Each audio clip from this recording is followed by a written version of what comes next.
I'm going to just launch into this. I didn't take the usual path of having a kind of a like a summary of the points and then digging into them because so many of these are really a story inside themselves and they all interrelate. The first is the China saga. Their energy consumption is mostly coal. That's what this red area, or oil, which is this kind of bluish area. And I realized that solar and wind were only a tiny part of their story. And so when we talk about the electrification of China, which is the most rapid electrifying country in the world, it isn't changing their energy mix as much as I thought it was. It was more of an economic thing. Again, China was again produced 1 trillion tons of concrete. Just these truly striking numbers as how they built their cities or how they built their factories or many other things. And you do that mostly with coal or that's how they chose to do it. But the key problem, at least in geopolitical circles, they had this major problem with where they imported their oil because they got most of it from Saudi Arabia, the Middle East, Iraq, and Russia. None of these countries, in their view, were stable. And this kind of created a geopolitical conundrum. If there's a war in the Persian Gulf, that would be the end of Chinese oil, which means their transportation system would basically grind to a halt.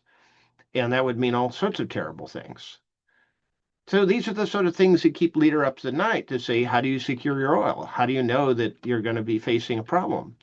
And so for many, many years, Chinese diplomats have been writing billion-dollar checks over in the Middle East every time something boils up. They say, here, well, $1 billion, just, don't shoot at it, the other guys. And they really got tired of this because to have a deep water navy to really project force in the region, you need nuclear reactors. And Chinese military ships lack that. So they need to be refueled at ports. And unfortunately, they're not too friendly. So if you actually did some sort of hostile action to secure your oil, it wouldn't work. So what's the next best thing? And they looked around the world at the other sources, major sources of oil. Again, Russia is this huge, vast place with these very long pipelines. That's kind of vulnerable. If anything goes wrong with the pipeline, who do you call? I mean, we'll get to it in a month or two. The United States and Canada and Norway, those geographically are either in the wrong place or they're not real friendly themselves. And China didn't really want to be dependent on, something far off that they couldn't control. And the one that I kind of stumbled into was their air quality problem. And on the average level, the air quality due to the smog from internal combustion engines and burning coal created, I had to go back to the 1920s and the fogs in London and other places to find similar things. I mean, it was literally killing people. During our own industrial revolution in the United States, we had similar air quality problems for a while. That's where we got the Clean Water Act and the Clean Air Act. And um, China is essentially growing up and doing the same thing. So they started building, they had a solar industry because they were just manufacturing things. They had a battery, they were just manufacturing things. Again, China became the manufacturing powerhouse of the world. I mean, they accounted for up to 20% of all manufacturing in the world. And then they said, well, why don't we use this for our internal use? And so they started building these mammoth solar farms in these kind of the western part of China is kind of it's not very agriculturally productive. It's mainly either grasslands or semi-desert. And this is kind of the perfect place to put solar panels because as you see, if you cover the ground at about 30 to 50% coverage, the grass actually does better. You graze sheep underneath. That's kind of the preferred animal. Cows get a little rowdy. Sheep love it because the grass grows longer under the solar panels and they like the shade. So essentially, they didn't give up any rangeland. They actually got better rangeland, and they a more and more percentage of China's electricity comes from these solar farms. And this was a better number to say on a per capita basis. They've been on a steady path since 2000 in increasing the amount of electricity per person. Now, this might be that they get more electric gadgets and things in their house, but I think the deeper truth was this was a state orchestrated thing to say, we're on this trend, we want to keep going on this trend. And so China is a very rapidly electrifying society to say, we don't want to be dependent on foreign oil. The second saga is of sodium ion. Sodium ion batteries have been around for a long time, but a lot of people kind of said they're not here yet. And so I really spent some time to dig into what is the state of the sodium ions, and the biggest battery manufacturer in the world is called CATL in China is going all in on them. So did they finally figure out something that work, or are they taking a big gamble? The problem with sodium ion batteries at the core is that as they discharge, they fall in voltage. Where most batteries, they use the example of a lithium iron phosphate, it's relatively level, say that it varies slightly by voltage, but it's between 3 and 3.5 volts. But sodium ion dropped by almost half. Now, this means that you would start out real fast, and if you had electric go-kart or something like that, it would really get slow towards the end of the battery. So you need some very complicated electronics to compensate for that. The second thing is that as the voltage fall, you need to have thicker wires to handle the current. So the increased wiring plus the increased electronics to manage the voltage and make it constant, plus the fact that a lot of the sodium ion batteries had to be made by this chemical process with very tight quality controls. They actually ended with a battery with a higher cost to manufacture, even though the materials are cheap. After the manufacturing cost and the additional wiring cost, they weren't cheaper at all. Matter of fact, they were more expensive than lithium ion batteries.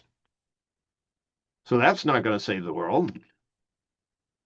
Then somebody, well, let's just say CATL, perfected the system of layered oxide cathodes, where you put a metal layer in between the layers, like a sandwich, and they doped it with antimony, which is like gallium and aluminum. It's in this right next to the semi-metals. It kind of has unusual properties. And the key thing is it turns the layering and the printing of the batteries into a water process, a stable water process.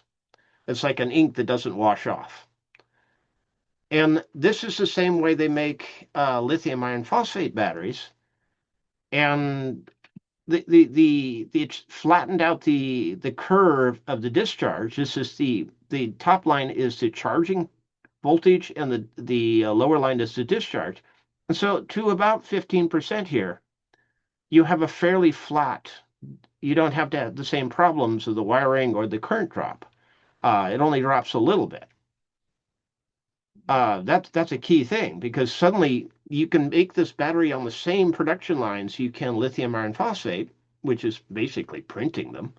I mean, it looks like, newspaper printing. That's how they roll them up and they print them out. And so China already has this massive infrastructure and workforce and equipment that's all trained up in making lithium iron phosphate batteries. Now they can make sodium ion batteries. And they have very similar qualities. The key difference of a sodium ion battery, though, is it is durable. It lasts like 5,000 cycles. I mean, that's a rugged battery you could put on a piece like a tractor at a farm and run it hard every day for 5,000 days, and it wouldn't, the battery would only degrade 80%. So sodium ion is really tough as a battery. It's also not temperature sensitive. It would work in Canada. It's stable to like 30 below and 120 above. So where lithium ion, you had to keep within a very narrow temperature range, sodium ion, you don't. Unlike lithium iron phosphate, again, lithium is kind of even now still of an expensive material. and it's a little less sensitive. Sodium ion is the tough guy. I mean, it's like footwear. You can wear it anywhere. And so I just did this on the price of batteries since 1991. It said you got to take in the sweep just how fast batteries have fallen. And this has it down in like 2024 because you can't really get data for 2025 yet. It's funny how there's all these delays and statistics. They're talking about batteries being $78 a kilowatt hour. Sodium ion comes in around between $20 to $40 a kilowatt hour. So it's really half. So as wacky as this curve is, we could be drawing this curve again in 10 years and have the same similar drop because they're talking about sodium ion because there's nothing rare in it. Sodium is like a tenth the cost of lithium. It's aluminum, it's graphene. There's nothing rare in these batteries. And as this is out of Australia, Australia went electric a long while ago. I'm guessing a decade ago when as I started following them that really intently. And you get to see the interaction of the solar and the batteries because this huge peak in the day that the demand is the solar is best during a heat wave when you don't need the power. You need it in the evening. So you really have to talk about both pieces to really make it work. And the fact that the battery price is falling so fast, again, that cements that side. I mean, what we had before was we had some of the pieces, but not all of the pieces. And in particular, California, they were having to give away the power during the day. Now you get these grid scale batteries to soak up the power, it's going to even it out. And you don't need essentially what you cut into is gas or hydro or all these other sources. Coal, the renewables get used and the other things get parked. So it's reasonable to say this trend of battery storage falling like 20% a year. I don't know how that, maybe it takes a while to manufacture and to get shipped across the ocean and you get in all the distributor costs along the way. But it's a reasonable number to say whatever it is, it's going to be 20% cheaper next year and probably 20% cheaper than that the next year. This is a really baked in trend because based on the technology change in the batteries, it's really there. I mean, sodium ion is really cheap. The second is the perovskite saga. And this is another part of electrification to say this is a silicon solar panels have their strengths and their weaknesses. They have their efficiencies and their cost. Is this potentially going to shake that up? The problem is that a perovskite is easy. Where silicon, you have to slice it very carefully and polish it and engrave it and do various electronics like it's a chip. Perovskite, you just paint on. And so it was super easy to make, but it didn't last very long in the environment because it hates oxygen, it hates moisture, it hates heat, and it hates UV light. And that's why perovskite had this problem. You put it out in the field and it degraded very fast. And the better place you put it in. So if you put it in the shade, it worked fine, but that's not an ideal place to put a solar panel. Along came these companies that decided to start sandwiching things. And the top layer was like a solar panel, but you can make them so they're transparent. And so the bottom layer was like a perovskite panel, or vice versa, or you'd stack them up because each layer is really good at absorbing a particular wavelength of light. And the silicon layers, they don't care about the ultraviolet. The perovskite, which really like the really red, the red tones, that's where it's really good, and it gets the protection of the layer above. So suddenly, it's a real thing, and they're called bilayer solar panels, and they're around 24 25% efficiency when you put them out in the field and they capture sunlight. That's a really good number. And when you look at how the solar industry works, it's essentially saying if you put these panels, which cost about the same as the other ones, you're going to get 20 to 50% more money out of them over the life of the panel, which is, again, a pretty big shakeup. So it's reasonable to say that solar panels, as well as the batteries, are going to have this 20% reduction for a period of time. Um, and if you're going to really talk about a revolution, this is a screenshot of one of the adaptions of perovskite with this, it looks like a bunch of mountains, but it works in the same way as like those reflectors at night, where light hits it, it bounces it back. And they found that when they did a chemical process of perovskite, it turns into a, sort of like sandpaper. And so if you put something over it, it causes the light to bounce around inside the perovskite and absorbs more of it. So this is where they were getting efficiencies in the up to 35%. Now, I looked at that and looked at the chemical process and said, wow, if they make that mainstream, that means when you buy a solar panel, it's going to be 30, 35% efficiency. Solar, so again, silicon that we're used to is barely 20. That's like something that's 70% more efficient, which means you need proportionally fewer solar panels to get the same effect. So this really is getting into these trends that when I look at the cost of solar, it could fall quite a bit. It's already the second cheapest compared to wind, and but it's got a kind of ways to fall because, again, it's a substantial increase in power due to these bilayer solar panels. Again, all these people that talk about these other power things, they're just rising in cost because what they're anchored in isn't changeable. You need this much infrastructure, you need this much supply chain, all these things. They're all rising in cost. Solar is mainly a technology thing. The third is the EV saga.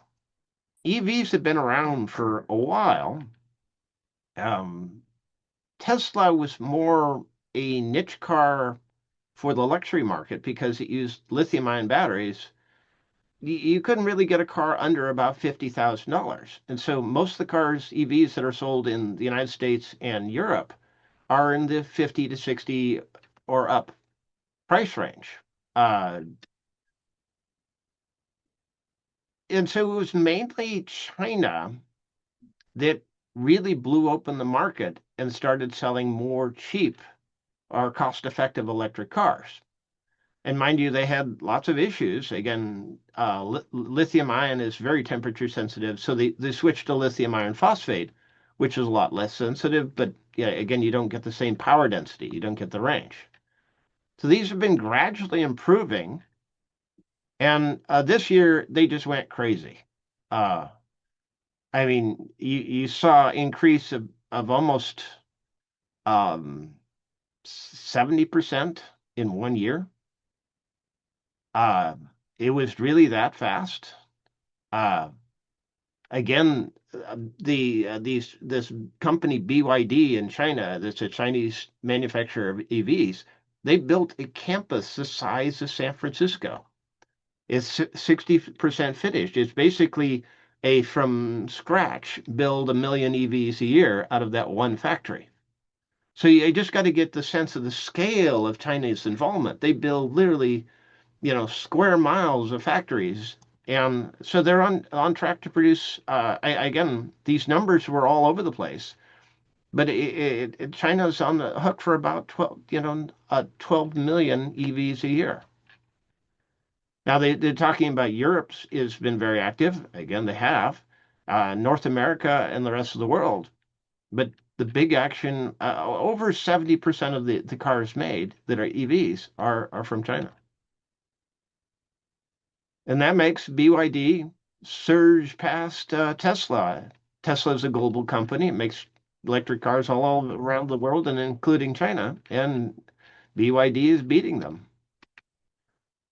The other, and this is coming out of the data of Tesla's trial with electric semi trucks. The companies that they lent them out to say, here, try this and get a sense of how they worked it, they loved them. The numbers are really striking because, um, again, they cost about a third to fuel up, even if you have to park it and charge it overnight for the same load. They estimate the maintenance is about a third the cost, a lot fewer working parts. And the truckers have described how they have excellent acceleration, particularly when they're going up hills. You know, a fully loaded semi going up a hill, this combustion is limited to the engine. But batteries can draw a lot more power. They can literally keep the same speed going up a hill. So the truckers, they loved them. So you're really saying because transportation networks have very, very rigid schedules of where you're going to refuel, where you're going to rest, how much you're going to pick up, and where you're going to take it to, is probably going to be the fastest changing part of our society. It's kind of strange that it's not going to be personal cars, it's likely going to be trucks.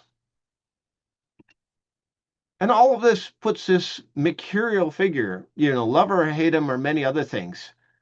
It keeps coming up that Elon is in the center of this. Um, he's got the biggest grid scale battery company in the United States. He's got the biggest electric car company in the United States. I you know, I'd love to give it more detailed about the strengths and weaknesses of him, the fact that he's crazy and many other things, but he is at the center of it. So I'm going to move on to the Pakistan saga, because Pakistan is a very good example of what other countries in the world are responding to this and how they're changing. Pakistan has huge energy problems. They have to import a lot of natural gas. They have a very tiny amount in their country, and they had all kinds of supply hiccups about that. The same with their oil, all kinds of supply. They were importing coal, I think, from China. They had a little bit of hydro, but the problem is their river's drying up. They've got to use more and more of it for agriculture. And they only had a tiny solar and wind and nuclear. And so it was kind of grim in Pakistan. They have these recurrent crises, and it destabilized their economic system. And starting in about 2015, their own sources gave out, and so they had to import more and more. Again, this is a big drain on their financials, and it was really causing problems. And this is true of a lot of countries where they have to import their energy. They're kind of bound by what they can afford. And so if the price goes up or down, what does your economy look with half as much energy? So along comes the trend of solar panels and Chinese vendors saying, "Hey, we'll put these solar panels up, we'll put these batteries, we'll make EVs," and apparently an awful lot of people in Pakistan said, "Hell yes."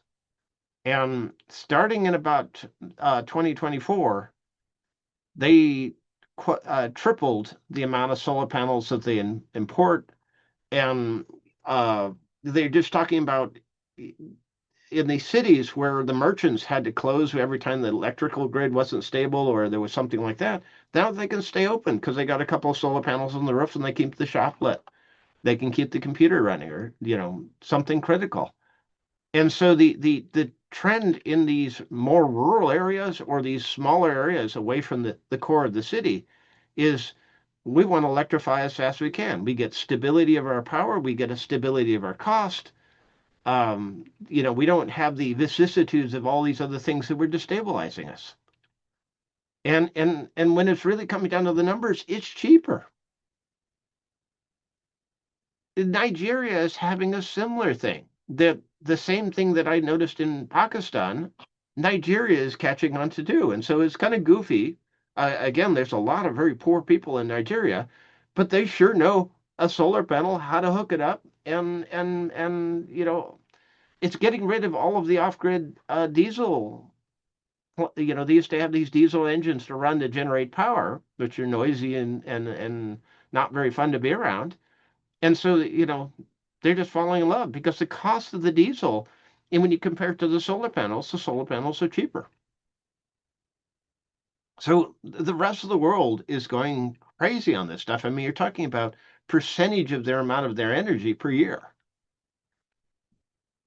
So I'm just kind of looking to the future because I can describe all these exciting things around the world, but what's it look like here? What is the reality we face right in front of us? And maybe the most signature lesson of this is the cheaper these things are, the bigger their use. Because coal plants in the United States were buying battery arrays so that they could maintain their equipment by taking their offline, but they didn't have to disconnect from the power grid, and they didn't have to make arrangements for somebody else to fill in their power supply. They could just turn on the batteries and turn off their equipment and figure out what it was and turn them back on. And so as batteries get cheaper, you're going to see more of them in our society. There seems to be a very tight relationship to this. The second is the only companies that are really intensively working on electric cars are Ford and Tesla. All these other companies, they talk a very good line, but I'm not sure they're competitive with BYD. I'm not sure they're competitive, particularly Stellantis, GM, and Toyota. They allowed the price of their vehicles to come up, and so they're reluctant to sell models that are going to compete with their own higher end models.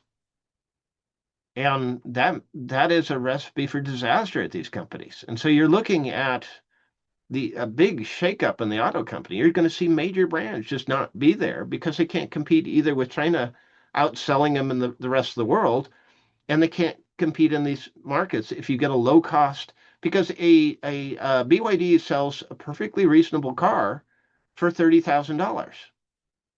That's, inside of a city with a 200-mile range, that's all you need. And so I really look at how these companies are going to compete with that, and it's not looking good. Um, Again, we don't produce cars in the state, but you're going to hear about it in, Detroit and other places, and layoffs at these companies because they can't make it work. And this is an indication of the projects that the number of battery projects are just soaring. Because there's about a year or so delay before when you permit a project for a battery and then you build the battery array. And this is a well-known thing that if you put batteries on either end of a transmission line, you can pass roughly 3 times as much energy through the transmission line because you now raise it to its peak amount of power 24 hours a day. Otherwise, previously, the power was just the peak during the middle of the day, during the hottest part of the day. And at night, particularly when it's much cooler, you can pass a lot more power through a line. And so when you look at a lot of these things like data centers and transmission lines, things like that, they're going to do it by coupling battery arrays with the transmission lines because that's how you can make it work. I mean, they're really not possible to do it any other way. And this is something we're going to see in policy, in leadership, that the solar revolution, when you look at the number of years that it took to become a major, powerful, or dominant thing in our energy system, is way faster than any adoption. We're talking about something playing out in 5 years. Again, they've been building dams since the Great Depression. Coal plants. This is kind of give you an idea of the speed at which this train change is happening in many ways. And this is that clean energy projects or solar, wind, and batteries. They dominate the investment by roughly 2 to 1 globally. But the fact that they're still making these investments kind of surprised me because and I'd really had to say, is this because they're just doing things the way they've always done them? Um, Again, you make a rapid change. Do they know the benefit of doing something different? Again, that is somebody almost needs to tell them or pressure them to change. I noticed the countries that changed the fastest were like Pakistan, where they had a real problem, or China, where they had a real problem. We got terrible air quality and we don't like where our oil comes from. And this is the other thing is all these forecasts in Wall Street Journal and Forbes and various astute economic things, they all grossly underestimated how fast the adoption of EVs and electrification.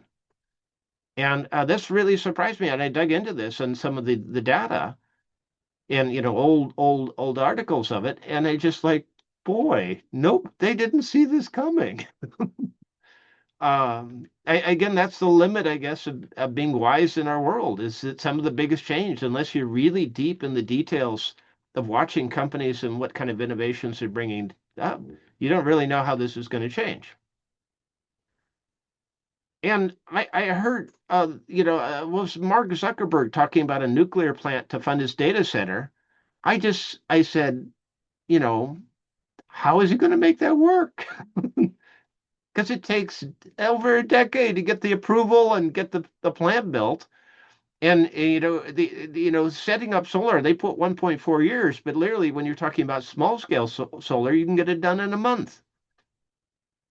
The same with batteries. If it's a huge battery, if because solar sodium ion doesn't burn, the electrolyte is not flammable.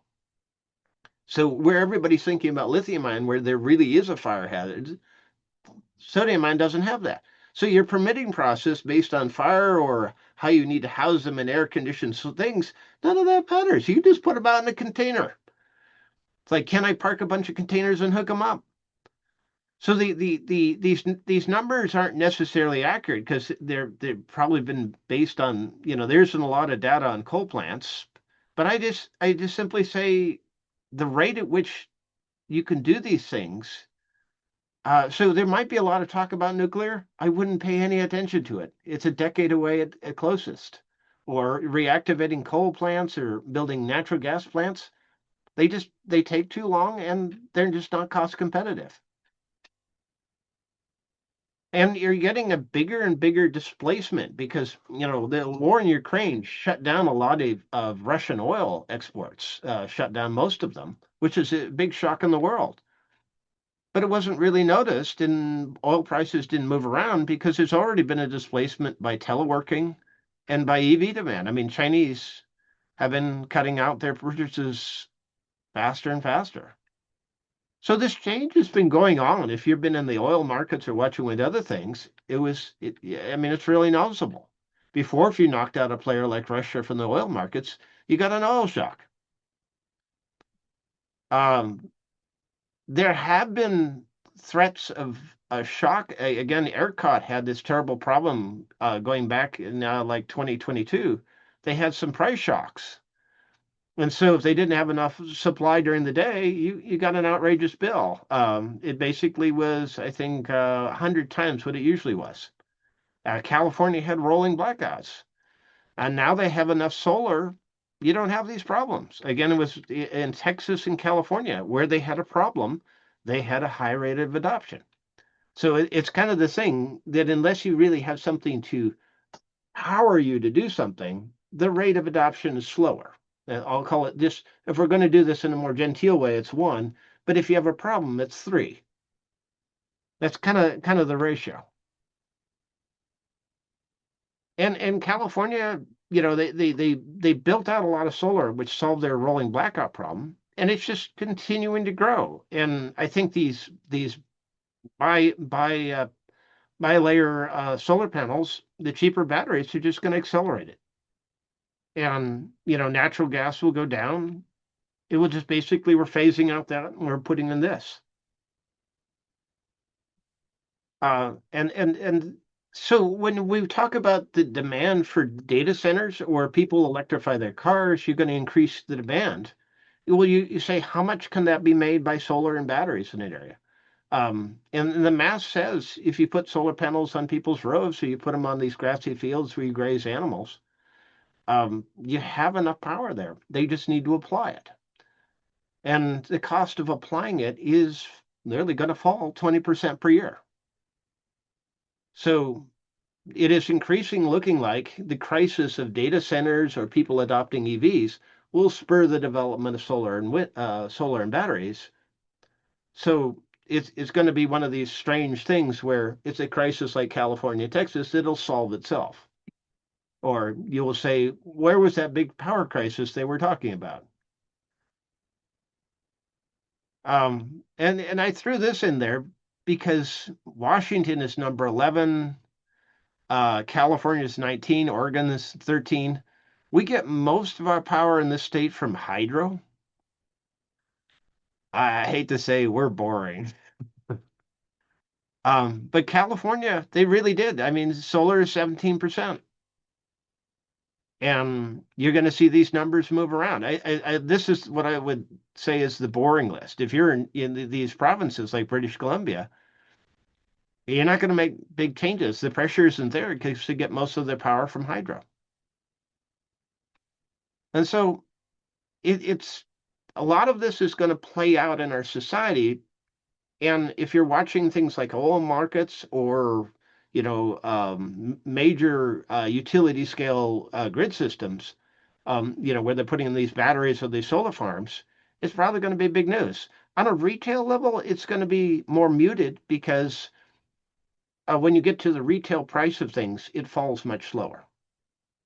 That, for an individual, if you ask a solar contractor, the price is going to be, 15% less per year or something like that. Any questions?